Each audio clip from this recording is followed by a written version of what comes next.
Thank you.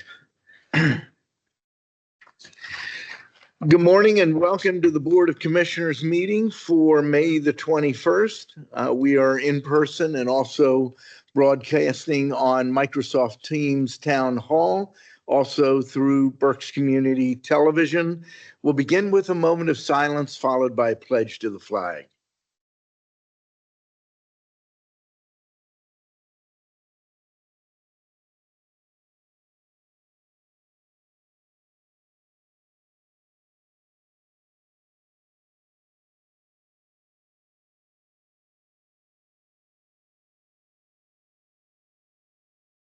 I pledge allegiance to the flag of the United States of America and to the republic for which it stands, one nation, under God, indivisible, with liberty and justice for all.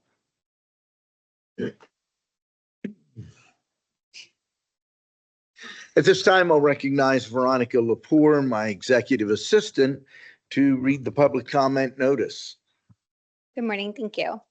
Public comment will be accepted in person and through the Q&A function. Please include your first name, last name, and municipality for all comments.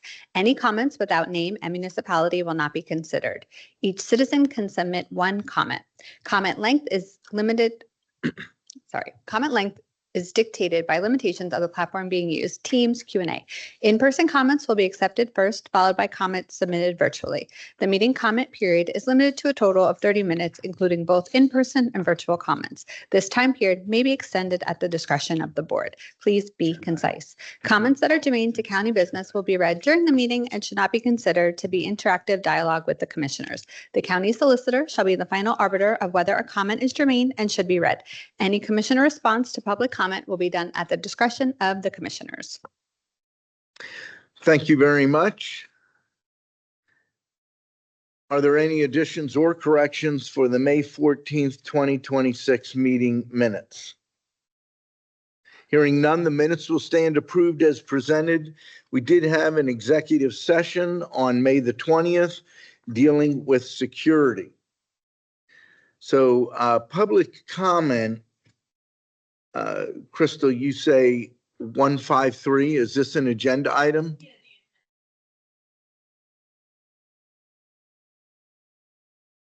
Okay. We'll recognize you. If you want to step up, Lynn, make sure the mic's on. Thanks.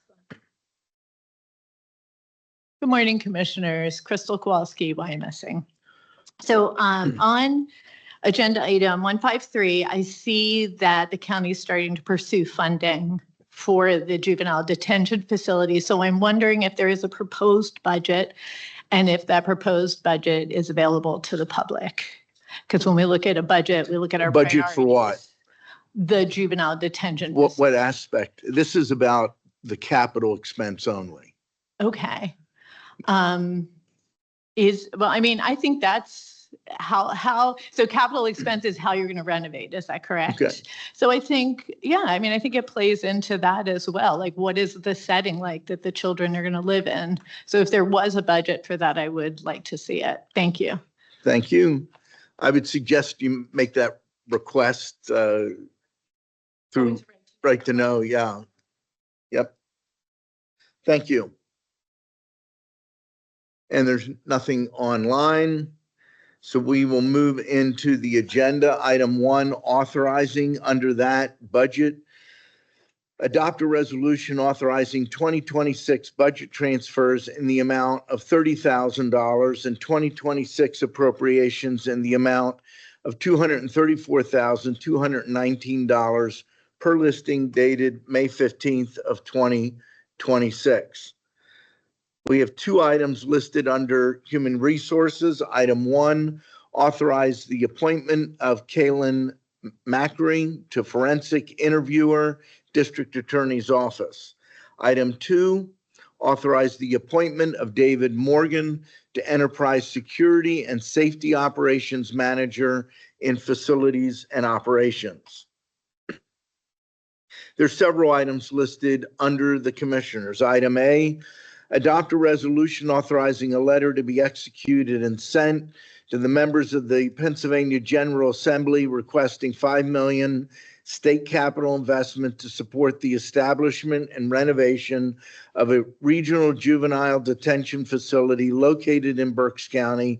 This request is part of a broader collaborative initiative among Berks, Lehigh, Lackawanna, Delaware, and Dauphin counties seeking a combined $25 million investment to address Pennsylvania's growing juvenile detention bed shortage through a shared regional solution. I will note this is not about operations. It's about capital to bring the facility up to the standard it needs to be in order to open the facility. Anything you want to add, Kevin? No, I think it is pretty self-explanatory. This is at this point, we're still awaiting final documentation from the engineer, and then it's going to be sent to an estimator.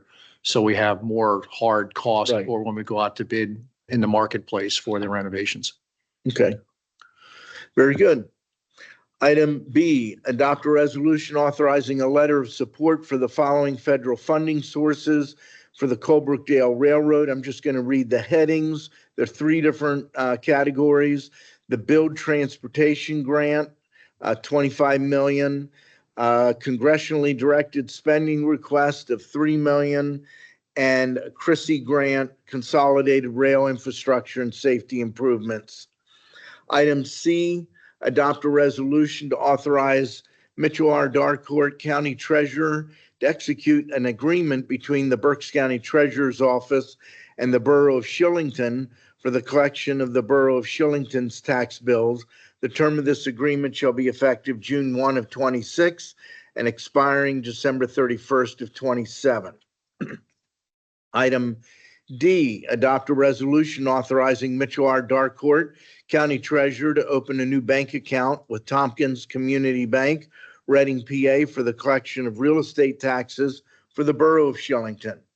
Item E, adopt a resolution authorizing the chair to execute a letter on behalf of the Board of Commissioners to the Honorable M. Teresa Johnson, President Judge, Berks County Court of Common Pleas, in support of proposed changes to magisterial districts within the 23rd Judicial District, Berks County of Pennsylvania.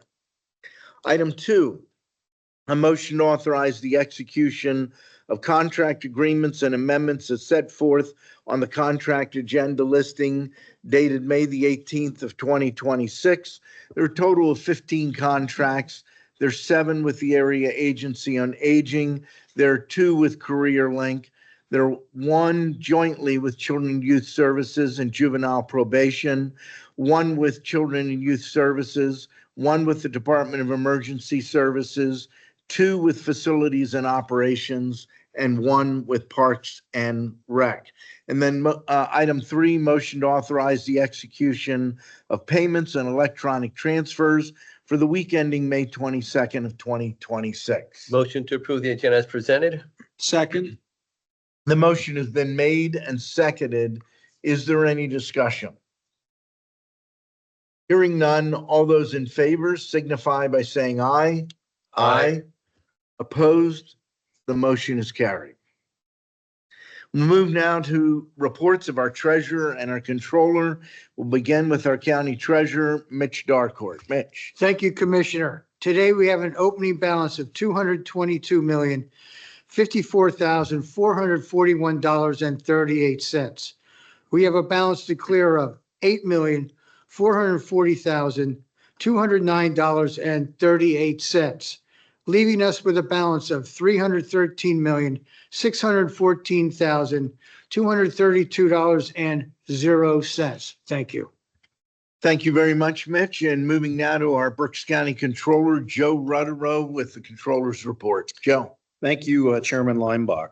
For the week ending May 22nd, 2026, we have a total accounts payable of $8,751,231.02. We have an employee payroll of $5,542,867.43. We have a tax collector payroll of $119,806.55 for a total cash disbursement of $14,413,905.00. Thank you. Thank you very much, Joe. Moving now to our Chief Operations Officer, Kevin Barnhart. Thank you, Commissioner Linebach. A couple of thank yous I think are in order. Thank you for the letter of support for the General Assembly. As you're aware, you were part of a call last week talking to our General Assembly delegation as well as the other partner counties in an attempt to secure $25 million in renovations of the Keystone Regional Youth Detention Center. I want to thank Mitch Darcourt, our treasurer, for continuing to cultivate ability throughout the municipalities to collect tax bills in-house. It has definitely been a cost savings. I think we're up to about $18,000 in savings so far by collecting taxes for other municipalities through his department. And lastly, a partnership on the proposed change of magisterial district courts. We're working hand in glove with Judge Teresa Johnson and her staff. This will ultimately result in a savings on lease payments for the county. Yep. Thank you. Very good. Thank you, Kevin. Moving now to commissioners' comments. We'll begin with Commissioner Dante Santoni. Thank you, Mr. Chairman, and good morning. Just a few items, events I attended and some things upcoming. Last Saturday, I know Commissioner Rivera and I participated in the longest Armed Forces Day parade in the nation last Saturday along Penn Avenue in West Reading. Beautiful day and lots of great people, veterans, of course, and marching bands, etc. It was a good parade heading down Penn Avenue. I also participated on Sunday in a Haitian flag raising ceremony at City Park. Alex Civil, who is involved with Bring the Change, a local community diversity group, is Haitian, and it was a holiday for them, and I was able to participate at the flag raising with lots of city officials there. And I know that there was a celebration afterwards. I wasn't able to attend that, but we congratulate that community for that. I also attended the Berks County Bar Association luncheon yesterday, along with a lot of our county officials and judges. The theme of the law day was the rule of law and the American dream. Deputy Attorney General Kara Bowser was there to talk about the initiatives that the Attorney General's office goes through and has, and it was very informative. And also a bunch of students got awards for explaining 5th, 6th, and 7th graders and 8th graders. I had an opportunity to explain what the rule of law and the American dream meant to them. So well attended and a nice event. The board was at an event yesterday in the city of Reading at the old C.H. Briggs, and I know that probably the others will mention this as well. Pennsylvania DCE Deputy Secretary Rick Valella was there to join City of Reading leaders. Commissioners were there, state leaders, etc. Ethos Source and Wyatt Seating, a major economic development initiative, and headed by Berks County John Gallen and his son Nat were there, and they are a nationwide office furniture dealer, and they're going to establish their headquarters right there in the city of Reading. I'm really pleased that they chose that, and we look forward to them building that business. Last night, I attended the Reading Public Library Celebrity Bartenders event at Saucony Creek. Former commissioner and COO Kevin Barnhart was in attendance, and one of our own Berks County employees was one of the celebrity bartenders. Katie Daly was there from the DA's office, former executive assistant to Commissioner Barnhart. It was a great event, well attended, and I hope they raised lots and lots of money at that event. Couple of things upcoming. I will be speaking tonight at the Camp 113 of the Patriotic Sons of America event, Memorial Day event at the I'm going to get the site correct here at the Henry P. Robinson Memorial Park in Robisonia. So I look forward to that event to kick off the Memorial Day weekend. Two events through the Visitors Bureau that I want to briefly mention. Tomorrow, Friday, May 22nd, from 11 a.m. to 12 noon is the launch party for the Berks County Sweet and Salty Trail event that they have. It's an event that runs from May 22nd to September 8th, and they focus on ice cream shops, candy stores, and pretzel bakeries. So get on their website and check it out. Tomorrow, you can get free ice cream from 11 a.m. to 12 noon at Jen and Jesse's Creamery and Ole. So what did I say? Crematorium? Don't go to that one. Go to the creamery. You heard it If you eat first too much here ice cream and at the too Berks many- County If Commissioners you eat meeting. too much ice cream and too much candy, you might end up. Don't go there, don't go there. No, I shouldn't. Okay, let's go back. Launch party, Jen and Jesse's Creamery in Ole from 11 to 12. to Great start place. The sweet and salty trail launch Yep. party. And I'll be updating this periodically as well. As we all know, we're a fan zone for the FIFA World Cup at the Santander, July 3rd, 4th, 18th, and 19th. Just an FYI. The admission is free, but you must register and get tickets. So you can go on the experienceberks.com website and scan the code and get tickets for that event, for those events, July 3rd, 4th, 18th, and 19th. So if you're a soccer fan, get on there and get your tickets. And finally, just want to wish everyone a happy Memorial Day amongst our family get-togethers and our cookouts. Hopefully the weather cooperates with that. Let's remember the real meaning of the day and why we have the freedoms that we do, because people gave that ultimate sacrifice. So let's remember that as well. Mr. Chairman, that's all I have.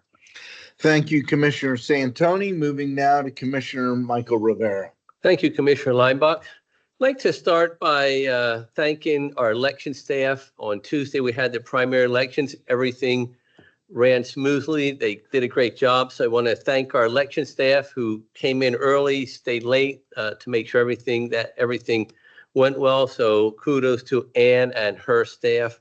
Also, I want to thank the county staff that worked on election day. Some of them worked at at 600 Penn Street there, working on the mail-in ballots. We had others that worked as rovers, going out to the different polling locations, making sure everything was working well there. Also want to thank the poll workers that we had. We cannot have election day if we do not have the poll workers working at our polls. So thank you to them. It's a long day really for not a lot of pay. Also want to thank the people who ran for office. Some won, some did not win, but thank you for your interest in public service and for getting out there and doing the work that needs to be done to be able to run for office. So thank you to everyone who run, and congratulations to those who won on Tuesday as well. So again, everything went well on Tuesday. A huge shout out to our election services staff. Also, just want to mention this past Saturday, I had the opportunity to attend the Armed Forces Day Parade with Commissioner Santoni. And on Sunday, I was at the Haitian event, but I was at the celebration at Tech Central. Afterwards, I was not able to make it to the flag raising. Yesterday, I attended the Home Runs for Good for the Salvation Army. Commissioner Linebaugh and I were there together with our executive assistants, and this is a fundraiser for the Salvation Army. They do a great job here in the city of Reading, so I want to thank them for the work that they do, and it was great to be there.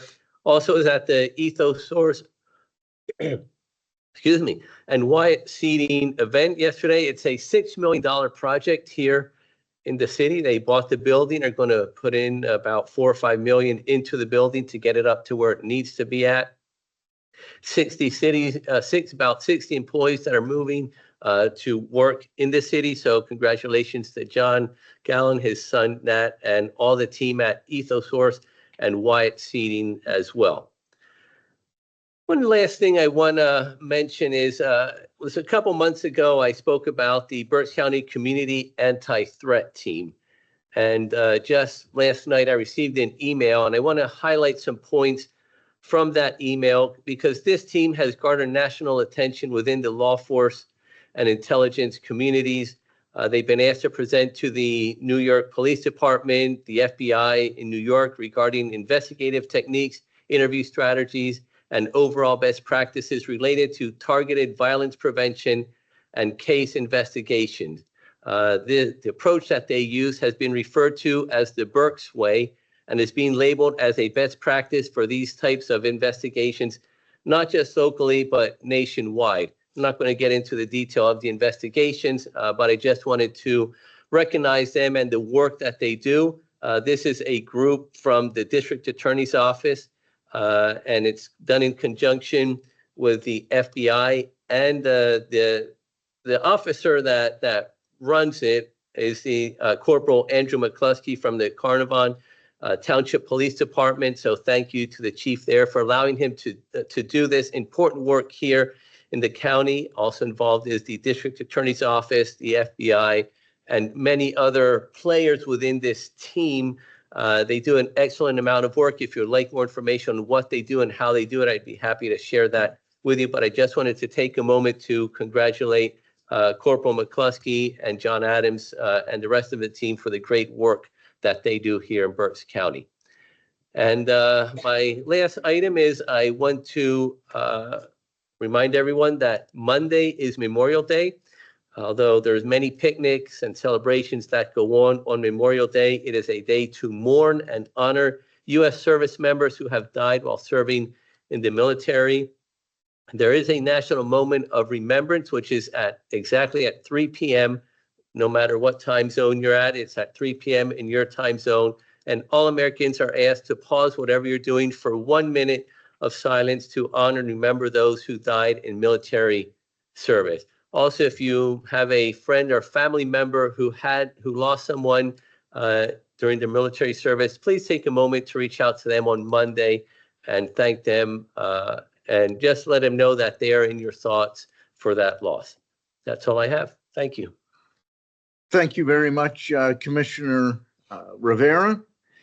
Several items that I want to touch on. First of all, I want to share a letter I received this week. I'm not going to share the name of the person it's from, but it's a positive message. It says, we had never met prior to a phone conversation in March. I had called your office because of difficulties encountered in obtaining VA status despite having served in the Army during the Vietnam era for 6 years.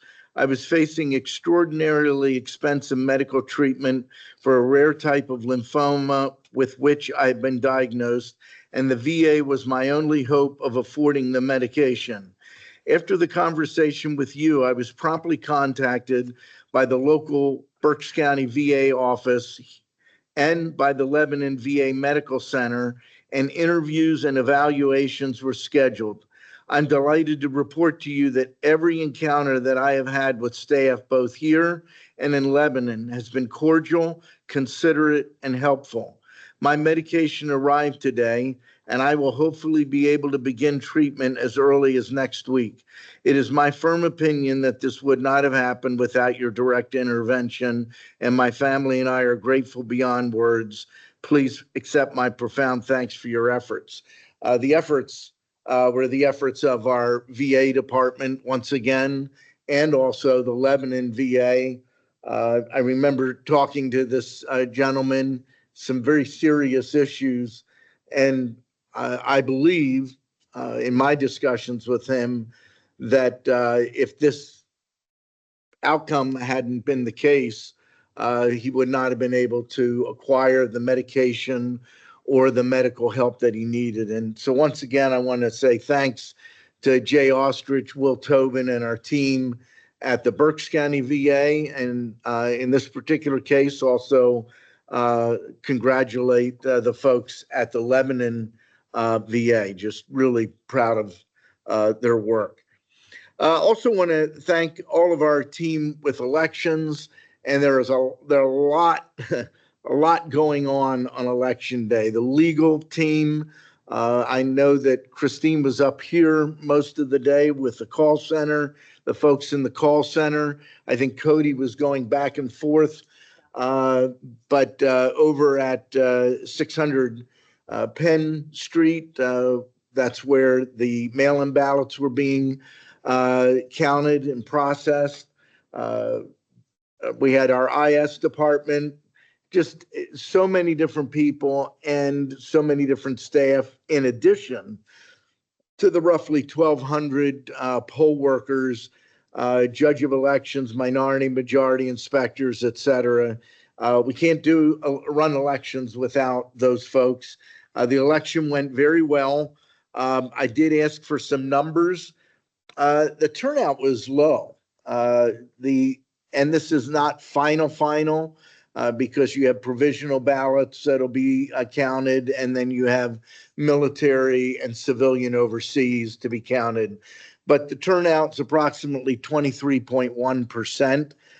That's more in line with odd year elections, what we call off-year elections. In fact, I know some off-year elections that have been a little bit better than that.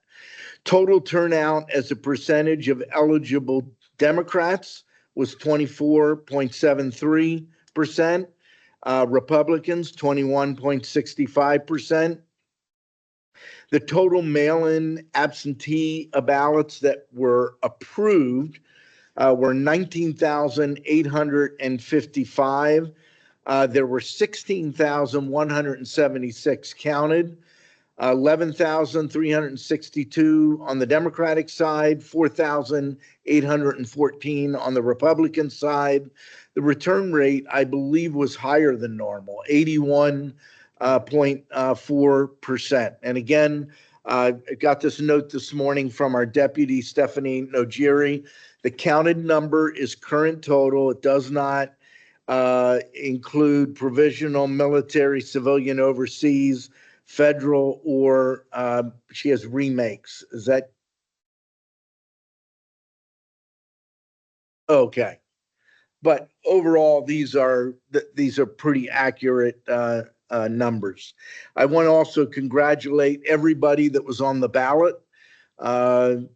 If you ran, you learned a little bit or a lot, depending on what kind of a race you were in, about the electoral process in our country, and there were few pretty intense races here in Berks County. Next item I want to touch on, I want to share my screen, and both of my colleagues mentioned EthoSource, and I just have a few pictures from there, and then one other. Here we go.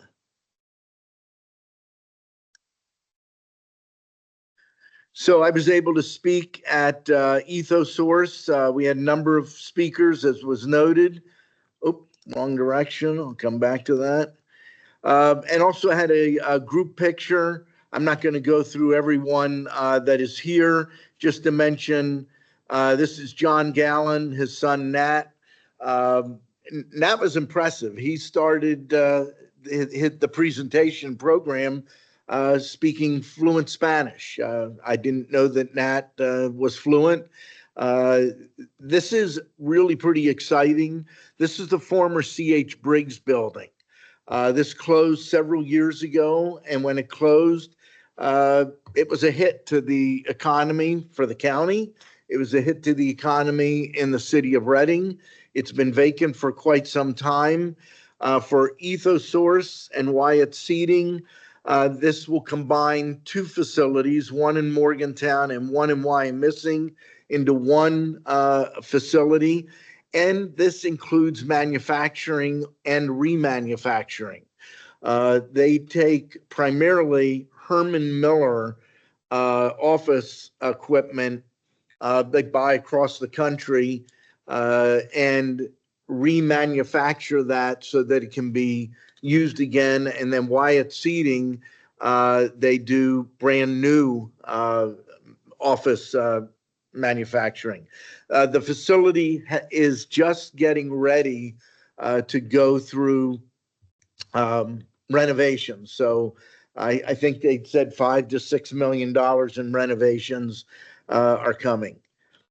And then one other picture I want to share. I can zoom this up. This is from quite some time ago. This gentleman is Frank Salamo.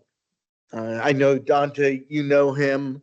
One of the first people I met when I became a commissioner, Frank, it probably was within the first month, came to the door. I didn't know who he was. He hadn't set up an appointment. And his message to, I think it was Terry was out front at the time, was, I need to talk to Commissioner Leinbach. And so I brought him in and we talked. And over the years, we've become good friends. Uh, I have a sweatshirt from him that I occasionally wear. He gave it to me, but most people that wear it are Vietnam veterans. It has all the Vietnam information. And the few times I've worn it in public, I've had people ask, "Are you a Vietnam veteran?" I said, "No, a good friend of mine gave that to me." He passed away. Today and tomorrow, tomorrow would be his birthday. Today there's a viewing. I'll be going to that viewing at the John P. Feeney Funeral Home. And tomorrow there's, I believe, a brief, maybe an hour-long viewing and then a service. I'm not able to make that. But I just wanted to recognize Frank. Frank has been very active in the veterans community for a very long time, well-known, I would say outspoken. He had no problem saying exactly what he thought, but he was a straight shooter, and he's going to be missed.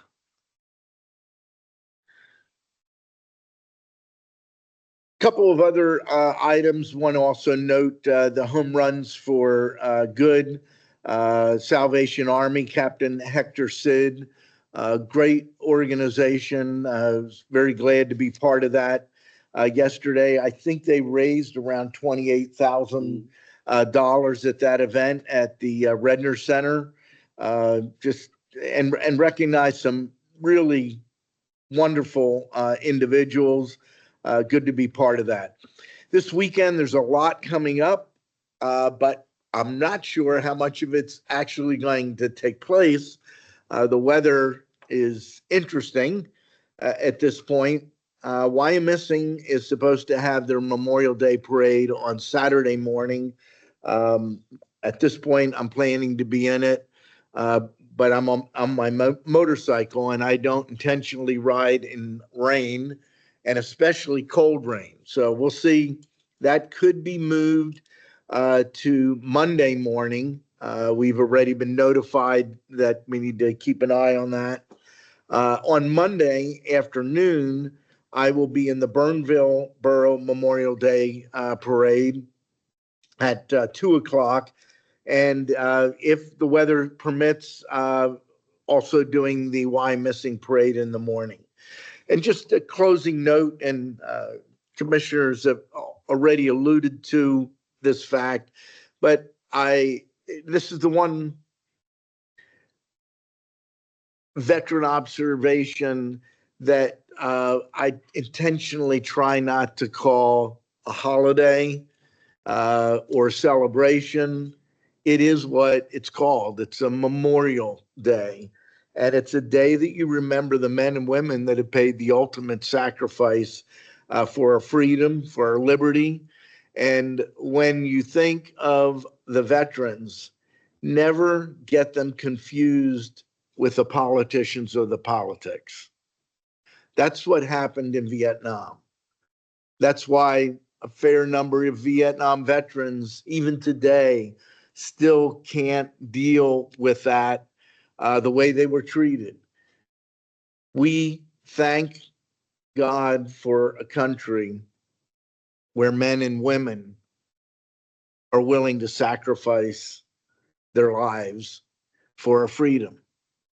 And that's what we're remembering this weekend. It isn't about, and you'll hear political speeches, but it's not about the politicians. It's not about red or blue. It's about people, individuals that gave it all. And in many cases, the people they left behind. So let's try to remember that. With that, any comments from our row officers? I don't have anything to add at this time.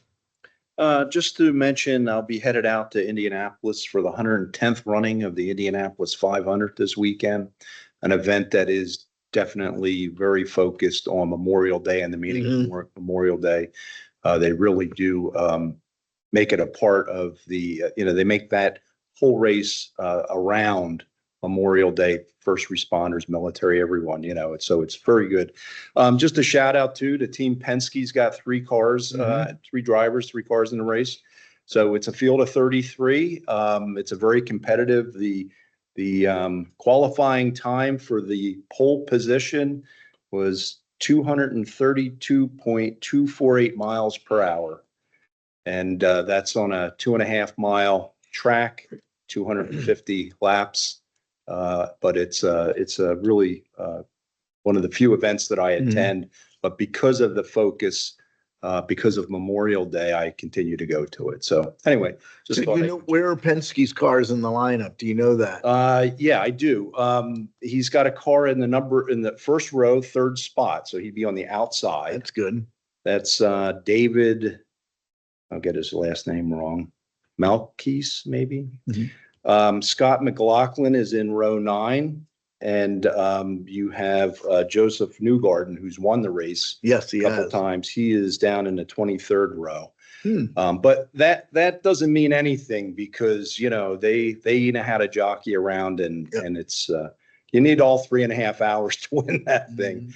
But it's And pretty very different exciting. than NASCAR. And I think it's the largest event with the number of people that on a single day. I think it's close to 400,000 people will be there. But Indianapolis has that down to a science. So you got to get up early, be there early, and you'll leave late. But they move a lot of people in and out of the Speedway, Indiana. So What's the weather forecast? similar to here. Oh, that's what I was afraid of. And That can make it there's very an opportunity because, and if they don't run it on Sunday, then they would run it on Monday. And most people can't stay that, but they just need about a 4-hour window. And I've been keeping an eye on the weather. So it looks like in the afternoon, there might be a 4-hour window, but we'll see. A couple Okay. days off, but anyway, just Well, wanted to enjoy. share that. Enjoy. That Thanks. sounds exciting. And no row officers online. Okay. No public comment in person, no public comment online. Motion to adjourn. Second. The meeting stands adjourned.